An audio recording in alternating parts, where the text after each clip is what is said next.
Love this podcast? Support it and sponsor today. Simply head to auscastnetwork.com for details. In a world where everyone says hello, they dare to say, g'day. Yeah, g'day. Yeah, good day. Yeah, g'day. Yes. Good day. Yeah. G'day. G'day. Yeah. G'day. Yeah. Day. Yeah. Good day. Wow, wow. Yeah. Good day. G'day. Hey. Yeah. G'day. Yeah. G'day, Tim. Yeah, g'day, Leon. Yeah. G'day, everyone. Yeah, g'day, everyone. Welcome to Yeah, G'day, the complete guide to Australia that does have an end. Yeah, every book has an ending. And What will ours be? But every ending has a beginning. I think that the end will be that I've been dead the whole time. Oh, shit. I see dead Tims. Yes. I see red people. Get it? Because you've got red hair. Yes, I get Do it. you see? You don't see because it's an audio medium. We can say whatever we want here because it sounds like everyone we know that listens to this show is behind. So we could say anything. Welcome to catch up with us. Welcome to But Cats, it's a not musical catch up review for us, it's podcast. catch up for you. I'm already on top of things.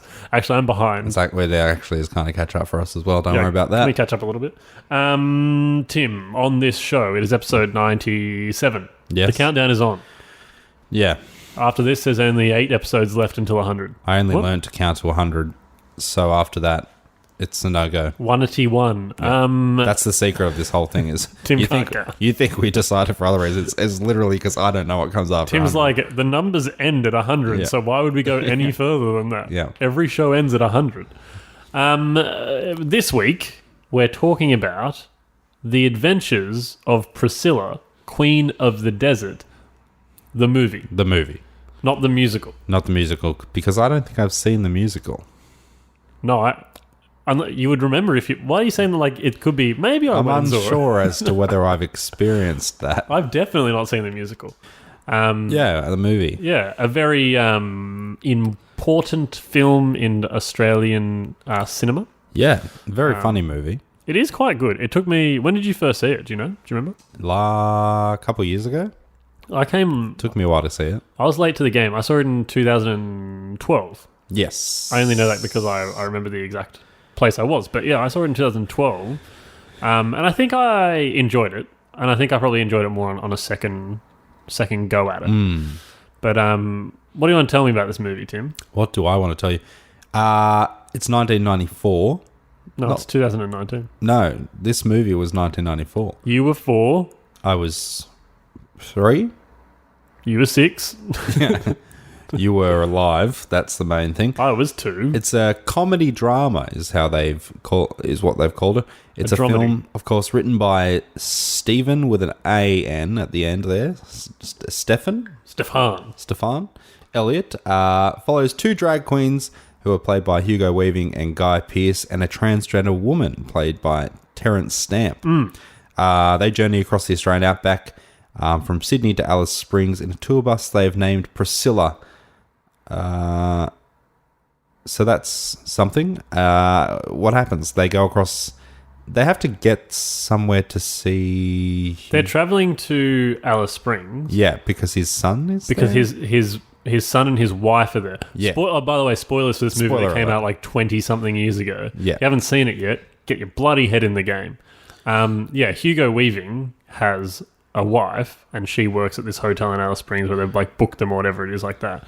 But the only way to get there is to cheaply, I think, it's through the bus. bus. Yeah. There's more to it, I'm pretty sure. There's some other plot behind And it. he's But kind his of- son is there too. He's a reasonably famous drag queen, and he gets one of his mates and then Terence Stamp, and they like go together because he Yeah. wants them to help in the show and stuff, and they perform along the way as well. Well, yes, because they go to all the outback towns. Now, as our listeners are probably aware, at that time in the 90s, the landscape for LGBTQI plus is what I'm going to go for. Sorry if I'm missing anything, but that's The plus, hopefully the plus covers. usually... I think you're meant to put A in there now as... Anyway, that at that time, Yep. the landscape was not great for them. Not ideal. But the landscape was much worse in rural Australian towns. Yeah. which the is where this film movie is. was actually a massive worldwide hit, which was kind of surprising for everyone involved, I suspect. And it has a very positive portrayal, of course, of LGBTI plus individuals. Helped to introduce those sorts of things to a mainstream audience, which is why it's just a good movie in general. Yeah. But I think it does get a lot of extra credit for what it did in that regard. Got pretty much all positive reviews. Won an Academy Award for Best Costume Design. The costumes in it are amazing. Costumes are incredible. Especially the one on top of the bus. The titular moment, I think some would call that. Titular. There's no... It's a good word, though. Is it Guy Pearce? I think it's Guy Pearce that gets on top of the bus. In the outfit. The Possibly, big silver outfit that flows behind. Yeah, the costumes are incredible. Yeah. And they're great performances from all the actors as well. My favourite costume is at the end when they're doing the performance and it's like the Australiana one and they do the frill neck lizard costume. Yeah. And it has the full neck on it and Terence Stamp is there looking very unimpressed but still poking his tongue out. Yeah. No, the performances from all three actors are, dare I say, hilarious, but also very touching. Guy Pearce now is a bit more serious in the world of acting and I think directing and things like that as well. Yeah. But yes, in this he plays the extremely over-the-top camp character. Yeah. Who's the buff young boy. Yeah. And Hugo Weaving plays... Hugo Weaving's gone on to play massive action and fantasy roles. Yeah. And then Terence Stamp has been in lots of stuff as well. Yeah. There was a story... I feel like I've watched a documentary about the making of Priscilla or something in recent years. And there was a story about... It was either Terence Stamp or the old... Do you have the name of the old guy that's in it? You know the old guy? The one that fixes the bus for them that has the wife with the ping pong trick? You know the guy. Yeah, I do. There's... Bill Hunter played Robert Bob Spart. Yeah, I think it's him. Maybe? It was either... So, you all know the old guy I'm talking about. As you know here on Yeah G'day, the facts are real. But it was either Terence Stamp or that guy said they wouldn't do the movie if the other guy wasn't doing... Like, if they couldn't have the other guy do the movie. So they made some kind of deal. But yeah, so great performances from them. Elements of the time are present. As I mentioned, the ping pong scene is definitely not right for today's world, but at that time... You'd still get away with it. It's quite... Do you think? Yeah, they are... Well, I mean, there are... It's pretty racially tied up. The racial elements are difficult. Yeah. Yeah, to say the least. But I think the ping pong element, I think the sexual element would still stay in, but the racial part, maybe not. Yeah, but no, so that, like, there's that. But yeah, like, his character, what did you say his name? Robert or Bob or whatever it is? Bob or something, yeah, I can't... His character is quite good as well because he's a bit more... he's more free-spirited, so he goes along with the girls on the trip and everything like that. What else you got over there? What other facts and figures? Well, most of it was filmed in Broken Hill in New South Wales. Can you imagine that? You imagine being like, all right, we're going to make a movie. We need you for about a 12-week stint. All cameras blazing. Yeah. Where are we Broken going? Hill. Broken Hill. Right. Sorry? Yeah. You're going to have to pay me a lot more, my friend. That is a hot, dry place. They did try to film at Uluru, but it was rejected by the organisations for obvious reasons. Yes. It's got significant Indigenous significance. Oh, it's a very significant significance. So it's hard to get anything to do with that with great understanding. What did you just say? It's been a big day, in case you didn't know, which you didn't. So now I'm telling you. Yes. It took $18,459,245. The 5 is important. Dollars at the box office here in Australia. Wow. Which is equivalent to about 20. I don't know why they've given this figure. In 2010, that was equivalent to $28,529,000. It's a lot of money. Yeah. Does it say how much it cost to make? Sorry? Does it say how much it cost How to make? much it cost? That's a great question. I love asking Tim questions that I know he's definitely got. I'd love to answer that specifically. Relatively low budget of 2.7 million Australian dollars. It's a very low budget. So it actually made quite a lot. And It made a big deal because it was not American produced either, so it was an Australian produced film. All in-house. But it was a Hollywood blockbuster at the time. It was a very big release, all through North America and other English-speaking nations. Apparently, I don't know. People loved the Aussieisms of it all. Similar, I think this also came out, you have to remember, around a time when Crocodile Dundee is very big. Yeah. America's like obsessed with Australia at this time period for some reason. Like The Simpsons did the Australian episode. We're a novelty.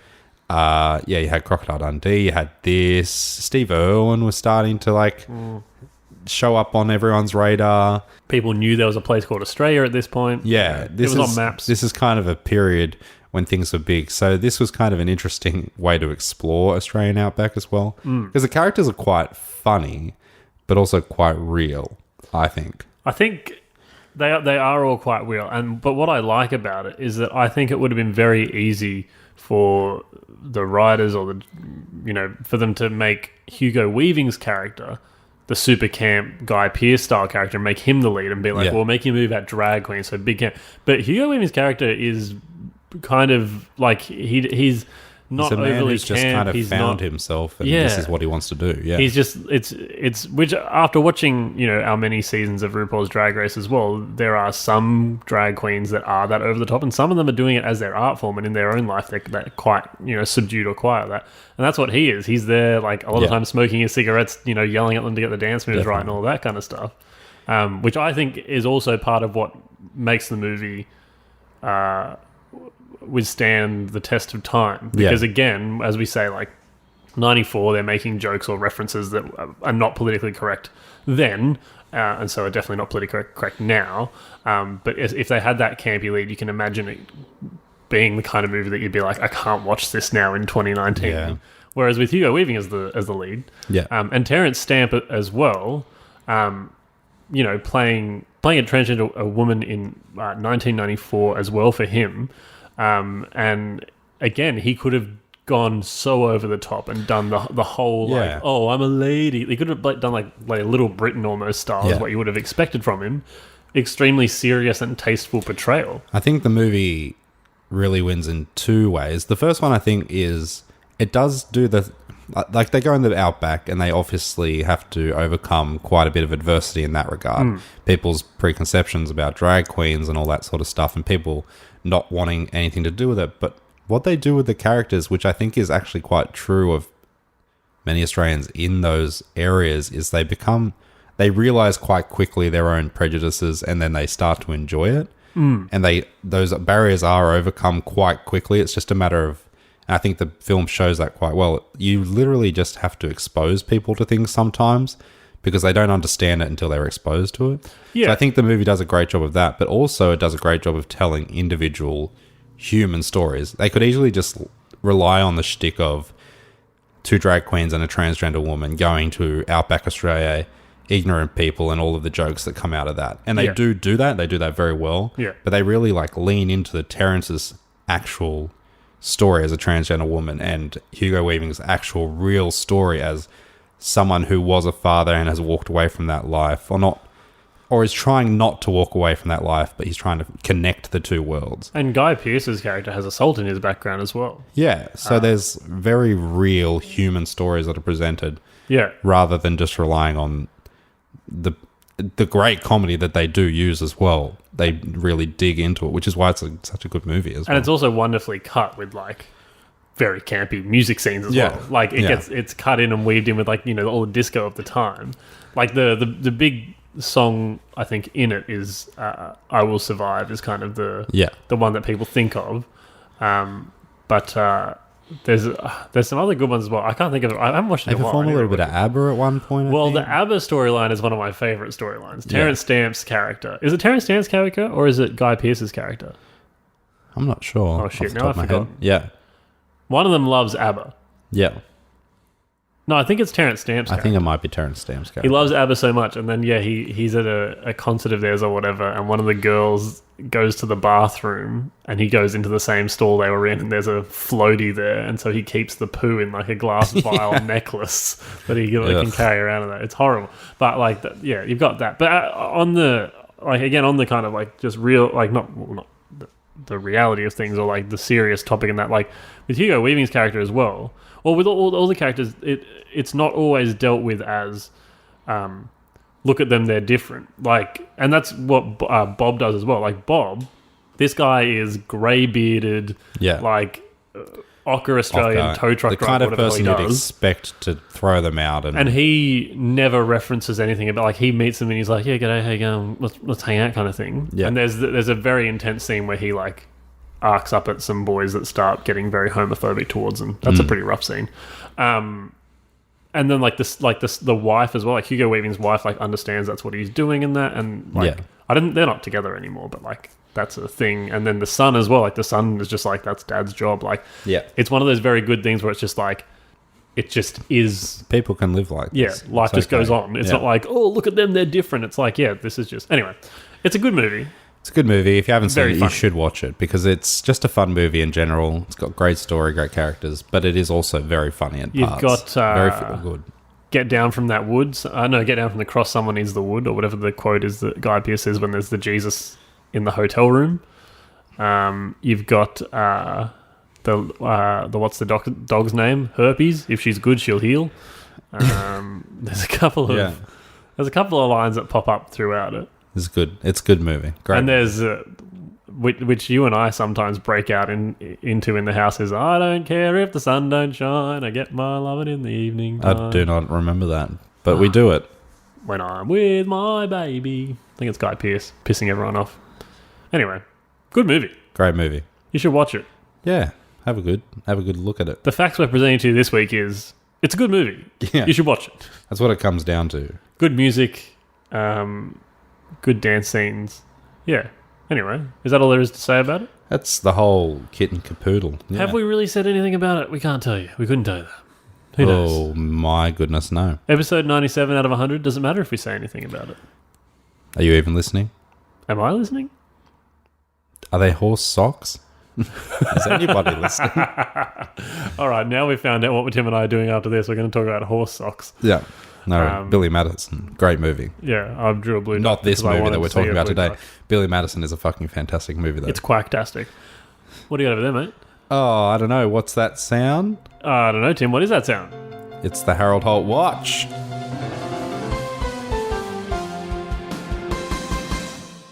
Why in the past have I always done it, even when I'm not the one reading? See, I was expecting you to do it. But I was the thing thinking is, of you doing asked me what I had in my hand. Yeah, and I was like, that. he's forgotten that this is a Harold. No, I knew it was a Harold, but I thought in the past, you know how we've done this show for like whoever's done 3 years. Yeah. I've always thought that, but it's always been me, hasn't it? Most of the Predominantly, time. yeah. I do a better job, so that's why. Yeah, I did deliver that last one with zero gusto. Yeah, the gusto was off. Tim, let's read what you got there. Let me read this one. This one was sent in to us, as they all are. As they always are. By somebody who's a real person, as most of the people who send stuff to us are.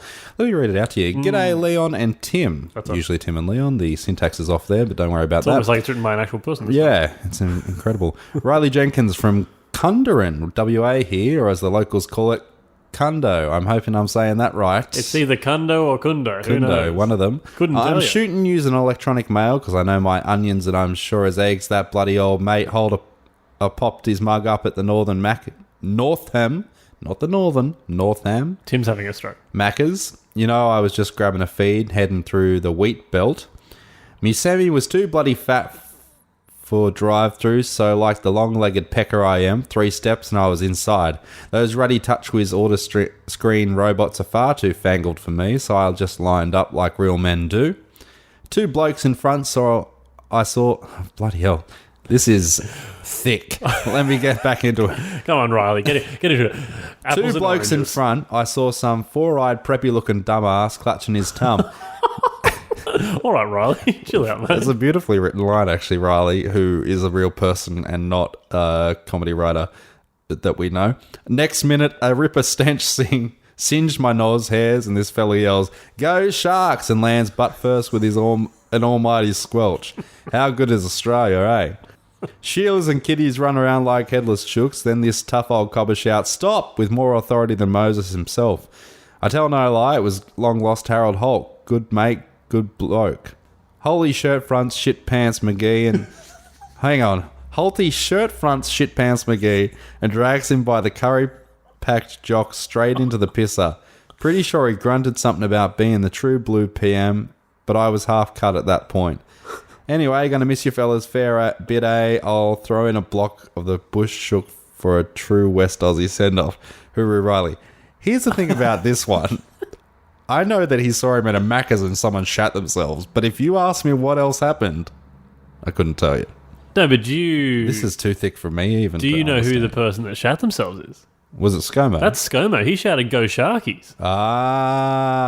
It's a joke about ScoMo shitting himself / a true rendering of yeah, exactly that's what not a joke. happened. Riley wrote that. No, it's an exact... Our friend Simon Blackburn sent that in to us from his friend Riley Jenkins, who then wrote that letter in real life. Yeah, Riley Jenkins. We know that his last name is... Oh, we do. you say- I was in the listening. first line. It's been a long day. Riley, mate, thanks for letting us know. How do you he write shit like himself. that? Yeah. How do you Do breathe? you know what you've said? I really 'Cause should. Tim, have you said something very racist? I should have taken a couple of runs at this before I read it on the show. The lips, the teeth, the tip of the tongue. That was fucking difficult, let me tell you. Yeah, that was a good one. So Harold Holt was there. Yeah, he took ScoMo into the toilet Or to clean is him there? up. When did this happen? Usually our Harolds are quite recent. Is this a Unsure. past Harold? Unsure. Maybe this is when ScoMo shot himself and it's a little bit past its prime. Stranger Things, am I right? Yeah, I don't think season so. 3 I don't get it. is out of Stranger Things. Tim, I think Haven't watched season 2. we've done too much. Yeah, probably. So it's probably time to stop there. Yeah, okay. No, what do you got? You got something else? No, nothing. I was No, just you're actually just looking at gonna your phone now. You're just done with check my Facebook. Yeah, no, you just do that. I'll just sit here and breathe into the microphone for the next 20 minutes. As always, I personally, on my own, without the help from you, would like to thank Teylor Smirl, T-Smell, Smelly T for our wonderful cover art. Yeah, and I'll take my own personal prerogative and I'll thank Curtis Fernance, Ferntree Music. Cheers, bloke. Cheers, bloke. If you wanted to write a movie for us about two guys who sing a song, that'd be probably a pretty shit movie. Maybe we'll work. One song? We'll talk. We'll talk about it. Although I guess Rent is based around Roger writing one song. Glory, yeah. I think you and I make a pretty good movie of just road trip. Just nothing, yeah. Much like The Trip with Rob Brydon and Steve Coogan. Steve Coogan. The Cougs. As they call him. Yeah. But you and I, Tim Green and Leon Huxtable, as Yeah. we're called. It's just us driving, talking nonsense. Although what usually happens Do in that in those the lounge situations, room, though. We don't have to go anywhere. Tim usually falls asleep. Yes. And then Leon's left driving at night time on highways from home from weddings. Yeah, to be fair, Tim was pretty drunk that time. To be fair, the food was between your legs and I was very hungry. No, that was a real laugh. Yeah. What's a microsleep? Yeah, I think that does it. So make sure you watch The Adventures of Priscilla Queen of the Desert. Now, very hard movie when you're trying to work out where you're going to put it in your alphabetized DVD collection. Do you put it at A? You do. Yeah. In the past, I had it in the P section because on the side it just kind of says- says Priscilla Queen of the Desert. Yeah. But then you look at it closely and it says The Adventures. But if I was to go to JB Hi-Fi looking for DVDs when it was 2006, I'd go to the P P section. It might not be there. Some might be those crazy people that put it in the T section for the. Yeah. And you don't want to hang out with those people. No, people who categorize things by the have the biggest T sections you'll ever see in your life because everything starts with the. That's a ridiculous way to go about your life. I'm sick of it. Look at the size of your bloody been T done with it. section. Isn't the T? They're the same this is people. your T section here on your face. Yeah, The T these section. these people that categorize by the are the same people that get chocolate chips in their ice cream. I'm done with it. I don't want to hear about it. You're ruining Hey. the chocolate. Let's just think about this. No, as we've talked about before, the big mistake is putting like Skittles in your ice cream because they become Ugh. rocks. Who's putting Skittles in their ice Me, cream? if I have the opportunity to. My What did I teeth do? hurt just thinking about it. All right, Dad. Oh, my teeth. What did I have? When we were in, It's like chewing on stones. when we were in New Zealand. Thanks for asking about New Zealand anyway. It was great. Oh, yeah, Leon came back that's- from New Zealand. Yeah, no, it's fine. How was it? No, it's good. Yeah, no, I don't want to talk about it. No, it's fine. Okay, we won't talk about it then. No, it's great. Kia ora, am I right? When we were at the buffet, I had something in my ice cream. I can't remember what it was now, but it was like, jelly beans. They also become rock hard. Yeah. Oh, my teeth went again. Oh, no, but It's like M&M's in a McFlurry. yeah, No thanks. It's all very painful. Yeah. But New Zealand's good. If you go there, hit me up and I'll give you a rundown. But also, the entire thing is on Facebook. Yeah. The most important thing I did was ollies in every important place on my fingerboard. And I hope everyone kept up to date with those. If you weren't watching it, the YouTube video will be available soon. As always, thanks to Auscast Network for having us on the network as well. Yeah. You thought I was going to go back to the thanks. I did. Well, she can have a second You break. covered well. I covered pretty well. That's it from us. 3 more episodes to go, people. 3 more. 3 more. We're going to record one right now. Right now. We're going to go down to Blaze of Glory. As always, yeah, g'day, Tim. Yeah, g'day, Leon. Yeah, g'day, everyone. Yeah, g'day, everyone. Catch us on the Flippity Vlog.